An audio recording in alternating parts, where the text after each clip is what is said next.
Friends and welcome back to UPSC and judicial exam preparation. आज हम बात करेंगे हमारे लास्ट टॉपिक के आगे जो कंटिन्यूटी टॉपिक है उस पर।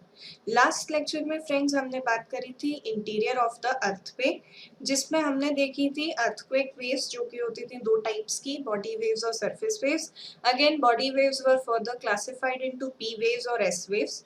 और उसी के साथ हमने ये देखा था कि जब हम इन वेव्स को हमारे अर्थ के इंटीरियर में भेजते हैं तो हमें किस तरीके से शैडो जोन्स या आप कह सकते हैं कि कुछ ऐसे जोन्स मिलते हैं जहां पर के पी वेव और एस वेव हमें नहीं मिलती। सो जब हम पी वेव और एस वेव की बात कर रहे थे हमने ये भी देखा था कि क्योंकि These waves are a kind of mechanical waves, यानी कि ये बिना किसी मीडियम के ट्रैवल नहीं कर सकती, और जैसे ही मीडियम चेंज होता है इनकी प्रॉपर्टीज भी चेंज होती हैं।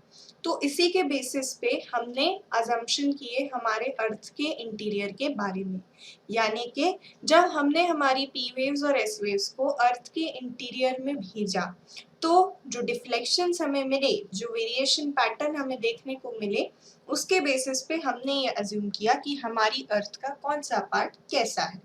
ओके, तो चलिए शुरू करते हैं इसी के बारे में, जो कि है आज का हमारा टॉपिक, जिसमें पहली हेडिंग है observations on the basis of seismic wave studies. देखिए, तो जब हमने सबसे पहले पी वेव्स और एस वेव्स को भेजा तो हमें ये मालूम है कि जो हमारी पी वेव्स होती हैं वो तीनों medium, that is solid, liquid and gas medium में ट्रैवल कर पाती हैं, जबकि एस वेव्स जो होती हैं वो सिर्फ सॉलिड और मोस्टली गैस मीडियम में ही ट्रैवल कर पाती हैं। सो उसी के बेसिस पे जब हमने उन्हें भेजा तो हमने ये पाया कि हमारा जो एस्थेनोस्फेयर का रीजन है वो सेमी मोल्टन होता है। एस्थेनोस्फेयर क्या होता है इसकी डेफिनेशन हम इसी लेक्चर में नेक्स्ट स्लाइड में पढ़ेंगे। अभी के लिए आप सिर्फ इतना याद रखें दैट एस्थेनोस्फेयर जो होता है वो सेमी मोल्टन स्टेट का होता है। उसके बाद बियॉन्ड एस्थेनोस्फेयर हमें मेंटल रॉक्स मिलते हैं जो कि डेंस होते हैं। ओके, देन हमारा जो आउटर कोर है वो लिक्विड का है and the inner core is of solid. तो बेसिकली हमने ये समझा है इस ऑब्जर्वेशन से कि हमारी अर्थ का जो पार्ट है, जो इंटीरियर पोर्शन है, वो हर जगह पर एक सा नहीं है। कहीं पर हमें एकदम रॉक्स मिले हैं जो कि डेंस हैं, जो कि एग्जैक्टली सॉलिड है, कहीं पर हमें कंप्लीटली लिक्विड स्टेट मिली है, कहीं पर हमें सेमी मोल्टन स्टेट मिली है, और कहीं पर फिर से हमें सॉलिड मटेरियल की प्राप्ति हुई है। तो चलिए आगे बात करते हैं इसी पर। आज का हमारा टॉपिक है structure of the earth. So basically हमने अर्थ को स्टडी करने के लिए और किसी उसके सिस्मिक वेव्स के वेरिएशंस को देखते हुए उसे तीन पार्ट्स में डिवाइड किया। सबसे पहला होता है crust, second one is mental and last one is core. यानी कि क्रस्ट, मेंटल और कोर में हमने हमारी अर्थ को डिवाइड किया। तो अब देखते हैं कि क्रस्ट की प्रॉपर्टी क्या होती है। सबसे पहले See, crust is the outermost layer of our earth. उसके बाद ये सॉलिड होती है और ब्रिटल होती है। तो अगर हम इसको समझें तो आउटर मोस्ट लेयर यानी कि वो लेयर जिस पर हम ट्रैवल कर रहे हैं, जिस पर हम चल रहे हैं, वो हमारी अर्थ का क्रस्ट है। और ये ऑब्वियस हमने देखा है कि ये जो क्रस्ट होता है ये सॉलिड है और ब्रिटल भी है। ओके, ब्रिटल का बेसिक अगर आप मतलब समझें तो ब्रिटल मतलब एक ऐसी प्रॉपर्टी जिसमें आप एक बहुत ही छोटा सा हैमरिंग करके, एक बहुत ही छोटा हिट दे करके इसे तोड़ सकते हैं। ओके, सो ये कहलाता है ब्रिटल होना। उसके बाद जो हमारे अर्थ क्रस्ट की थिकनेस है ये वेरी करती है ओशियन और कॉन्टिनेंट दोनों में। सो फ्रेंड्स, हम जानते हैं कि हमारी अर्थ का जो सरफेस पोर्शन है उसमें कॉन्टिनेंट्स भी है और ओशियन भी है। तो हर जगह पर क्रस्ट की थिकनेस इक्वल हो ये जरूरी नहीं है। सो होता क्या है that the oceanic crust is a thick about of 5 kilometres. मतलब कि ओशियानिक क्रस्ट की जो थिकनेस है वो आपको 5 किलोमीटर के आसपास मिलेगी, जबकि कॉन्टिनेंटल क्रस्ट की जो थिकनेस होती है वो होती है 30 to 70 किलोमीटर्स। ओके, ये बात हो गई हमारे क्रस्ट की। That is crust is the outer most solid brittle kind of surface जिसकी थिकनेस वेरी करती है ओशियन और कॉन्टिनेंट के साथ, जिसमें से ओशियानिक क्रस्ट की जो थिकनेस है वो कम है, कॉन्टिनेंटल क्रस्ट की थिकनेस ज्यादा है। वैसे तो कॉन्टिनेंटल क्रस्ट की थिकनेस अप्रोक्सीमेटली 30 किलोमीटर के आसपास होती है। ये जो 70 किलोमीटर के रीजन की बात हम कर रहे हैं ये हमें देखने को मिलते हैं माउंटेन एरियाज में। क्यों?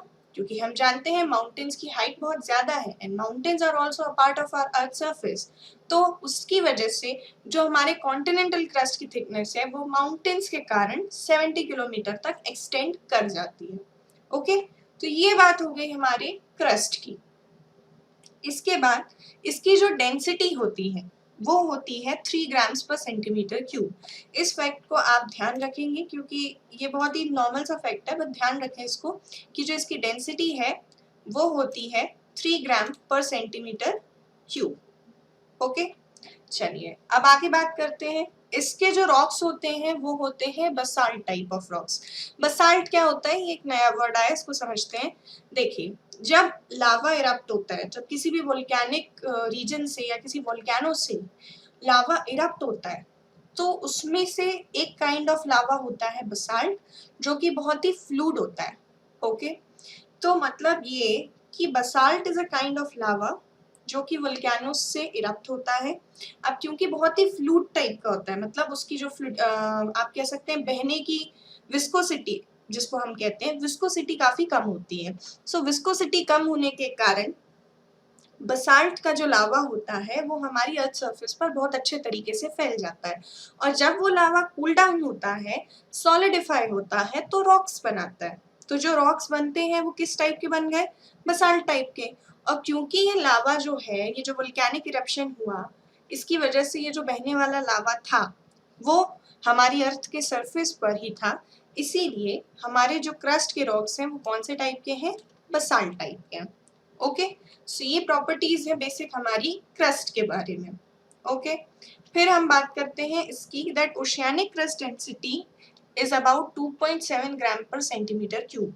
अब हमने आपसे ये कहा कि ओशन और कॉन्टिनेंट्स की जो थिकनेस है वो वेरी करती है, बिल्कुल, क्योंकि इनकी प्रॉपर्टी एक जैसी नहीं है। तो उसी तरीके से इनकी डेंसिटी भी जो है वो भी थोड़ा सा वेरी करती है। यानी कि आप अगर देखें crust wise density continental basis पे, तो ये हो जाएगी 3 ग्राम पर सेंटीमीटर क्यूब, जबकि ओशियानिक क्रस्ट की जो डेंसिटी होती है वो होती है 2.7 ग्राम पर सेंटीमीटर क्यूब।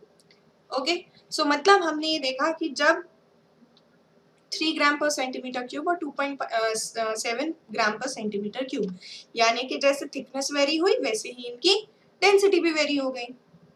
ओके, तो अब देखते हैं हमारी नेक्स्ट लेयर के बारे में, जो कि है mantle. See, mantle extends up to 2900 kilometres. मतलब ये कि अगर मान लीजिए फॉर एन एग्जांपल ये हमारे अर्थ का सेंटर पार्ट है, ठीक है, तो एक पर्टिकुलर रीजन तक 10 to 200 किलोमीटर्स हमें यहाँ पर मिल गया हमारा क्रस्ट, सॉरी 30 to 70 किलोमीटर्स तक हमें यहाँ पर मिल गया हमारा क्रस्ट। उसके बाद 70 से 2900 किलोमीटर्स और on an round average 100 to 2900 kilometres का ये जो रीजन है ये है हमारा सेकेंड लेयर, जो कि है मेंटल। अब upper portion of mantle is asthenosphere. Okay, so जो मेंटल का अपर पोर्शन होता है उसको हम एस्थेनोस्फेयर कहते हैं, जो कि हमारे मेंटल में 400 किलोमीटर्स तक एक्सटेंड करता है। ठीक है, फिर हम बात करते हैं that it is the main source of magma. क्यों, क्योंकि क्रस्ट पे जो लावा हमें मिलता है, जो भी फ्लूइड लावा हमारे क्रस्ट तक पहुंचता है और उसके बाद अर्थ की सरफेस को टच करता है, वो बेसिकली आता है मैग्मा से। कैसे, ये अभी हम इसकी नेक्स्ट लेयर को जब पढ़ेंगे कोर को, तो हमें बहुत अच्छे से समझ में आएगा। इसकी जो डेंसिटी है वो है 3.7 ग्राम पर सेंटीमीटर क्यूब।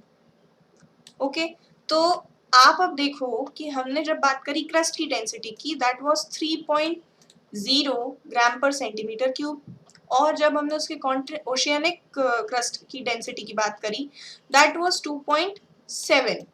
तो अंतर क्या हो रहा है कि जैसे जैसे हम अर्थ की डेप्थ के टुवर्ड्स बढ़ रहे हैं, मतलब जैसे जैसे हम डेप्थ में नीचे जा रहे हैं, वैसे वैसे हम ये देख पा रहे हैं कि जो डेंसिटी है वो इंक्रीज हो रही है। ठीक है, उसके बाद crust and upper most part of mantle is called lithosphere. तो देखिए यहाँ पर हमें दो बातें समझ में आई, दो इंपॉर्टेंट फैक्ट्स। एस्थेनोस्फेयर, जिसके बारे में हमने फर्स्ट पढ़ा था कि वो सेमी मोल्टन स्टेट में होता है ना, तो एस्थेनोस्फेयर का जो रीजन है वो कितना होता है, अपर पोर्शन ऑफ मेंटल को ही आप क्या कहते हैं, एस्थेनोस्फेयर कहते हैं। लेकिन जब आप अपर मोस्ट पार्ट ऑफ मेंटल के साथ क्रस्ट को भी ऐड कर दें तो वो बन जाता है लिथोस्फीयर। ओके, अब एस्थेनोस्फीयर की रेंज जो हमने बताई कितनी है, अप टू 400 किलोमीटर्स है, लेकिन जब आप क्रस्ट और अपर मोस्ट पार्ट ऑफ मेंटल को ऐड करते हैं वो बन जाता है लिथोस्फीयर। इसकी रेंज कितनी होती है, 10 to 200 किलोमीटर्स। और जो लोअर मेंटल होता है हमारा वो होता है सॉलिड स्टेट में। ओके, मतलब हमें ये बातें समझ में आई कि mantle extends up to 2900 kilometres. Upper portion of mantle asthenosphere कहलाता है। मेंटल जो है वो मैग्मा का मेन सोर्स है जिसकी डेंसिटी 3.7 ग्राम पर सेंटीमीटर क्यूब है। यानी कि जैसे जैसे हम डेप्थ में इंक्रीज हो रहे हैं, नीचे की तरफ जा रहे हैं, वैसे वैसे हम ये देख रहे हैं कि डेंसिटी इंक्रीज हो रही है।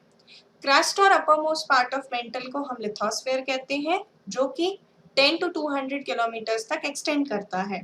और लोअर मेंटल जो है वो हमारा सॉलिड स्टेट में होता है। अब हम बात करते हैं हमारी थर्ड मोस्ट इंपॉर्टेंट लेयर के बारे में जो कि है core. So core mantle boundary is at 2900 kilometres. हमने आपको बताया कि मेंटल जो होता है अप टू 2900 किलोमीटर्स तक होता है, तो ऑब्वियस सी बात है कि मेंटल खत्म होने के बाद 2900 किलोमीटर पर कोर मेंटल की बाउंड्री होगी।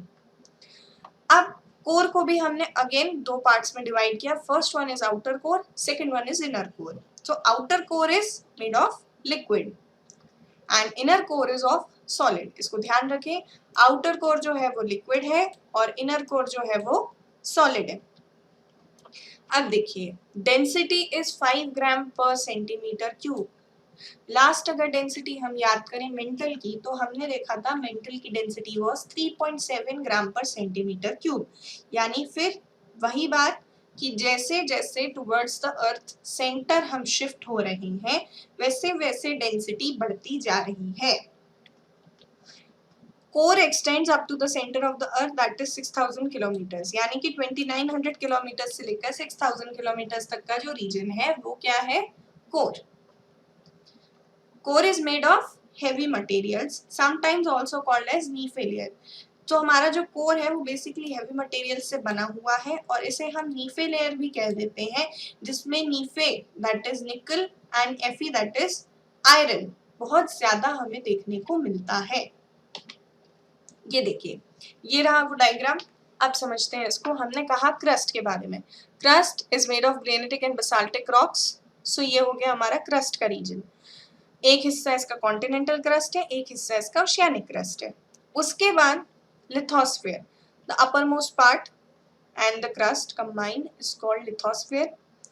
The upper most part of mantle is called asthenosphere. So ये आपको दिख रहा है कि ये 700 किलोमीटर यहाँ से जो है इसकी विड्थ है ये कितनी है, 700 किलोमीटर्स। ये है हमारा एस्थेनोस्फीयर। उसके बाद हमारा जो मेंटल है वो हम देख पा रहे हैं, mantle is made up of silicate materials.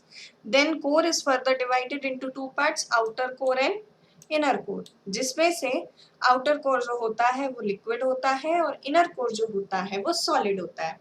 तो हमने जब फ्रेंड्स देखे थे propagation of P wave and S wave, हमने ये भी देखा था कि पी वेव्स जो होती हैं हमारी, पी वेव्स हमारे अर्थ के लास्ट पॉइंट तक पहुंच रही थी। यानी कि जब हमने अर्थ को तीन पार्ट्स में कुछ इस तरीके के डायग्राम में देखा था जिसमें हमने तीन सर्कल्स देखे थे, जिसमें से एक हमारा क्रस्ट था, फिर मेंटल था and then last one was core.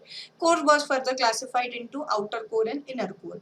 तो जब इसमें पी वेव और एस वेव के प्रोपगेशन हमने देखे थे, हमने ये देखा था कि जो पी वेव्स थी वो हमारे अर्थ के सबसे लास्ट रीजन तक पहुंची, लेकिन आउटर कोर तक, सॉरी इनर मेंटल के बाद हमको सेकेंडरी वेव्स देखने को नहीं मिली। यानी कि जो हमारी सेकेंडरी वेव्स हैं वो इनर मेंटल के बाद हमको मिलना बंद हो गई और बीच में उनका एक शैडो जोन जो कि हमें मिला। तो उसी बेसिस पे हमने ये बताया था कि हमारा जो एस्थेनोस्फीयर है वो एक सेमी मोल्टन स्टेट में है, जबकि मेंटल के जो रॉक्स हैं वो डेंस है और आउटर कोर जो है वो लिक्विड का बना हुआ है। अब क्योंकि हमारी पी वेव्स तीनों मीडियम में that is solid, liquid and gas में ट्रेवल कर सकती थी, तो पी वेव्स हमारे इनर कोर के इस पॉइंट तक पहुंची, हमें मिली। जबकि क्योंकि एस वेव सिर्फ सॉलिड और गैस मीडियम में ही ट्रेवल कर सकती थी, तो उनमें हमें कई जगह डिफ्लेक्शन मिले एंड आफ्टर इट एक पोर्शन के बाद यहाँ पर आउटर कोर के बाद हमें एस वेव्स मिलना बंद हो गई। ओके, सो हमने बेसिकली क्या किया है कि सिस्मिक वेव्स की मदद से ये अज्यूम किया है, ये पता किया है कि हमारी अर्थ का जो स्ट्रक्चर है वो कैसा है। सो इसी के साथ हमारी अर्थ का स्ट्रक्चर पार्ट कंप्लीट होता है यहाँ पे। नेक्स्ट लेक्चर में हम बात करेंगे डिफरेंट काइंड्स ऑफ रॉक्स जो कि हमें देखने को मिलते हैं। Okay, thank you so much for watching. Don't forget to like, share, comment and subscribe to UPSC and Judicial Exam Preparation.